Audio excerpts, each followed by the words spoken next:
Now, when it comes to shooting, we've got some more options as well. So, sort of keeping in line with the traditional 2d6 idea of a target rating 1, 2, or 3 weapon, we keep that concept. So, TR1 means you can shoot one figure with your weapon, TR2, and so forth.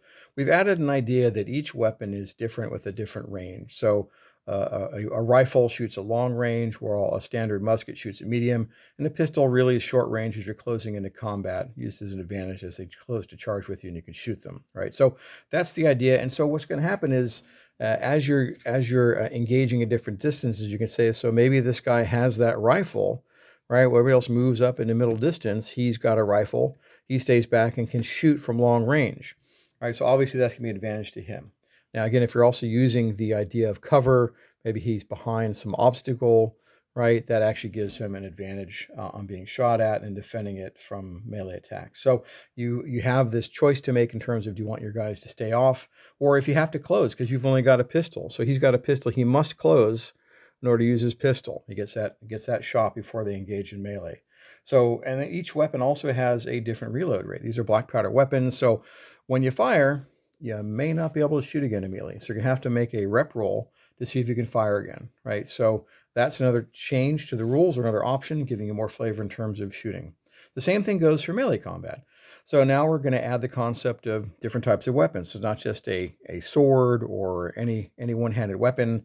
The idea is you may have a dagger, or maybe you're barehanded. Maybe you've got a spontoon or a spear or a halberd, right?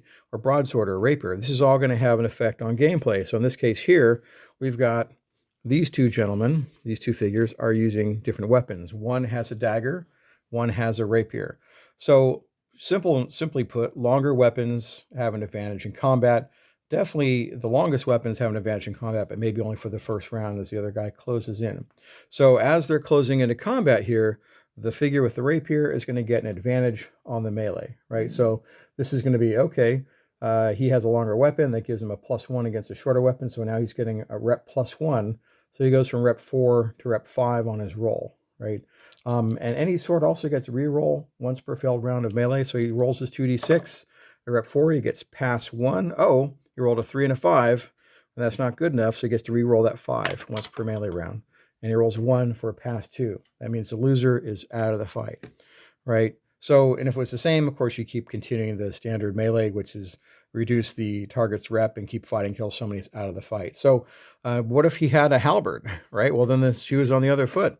The other figure would be at a disadvantage, at least for the first round, have a chance of being injured. Now, we also have armor, right? So these figures may also have armor. This figure's not wearing any, but maybe he has a leather buff coat hidden under his jerkin, right?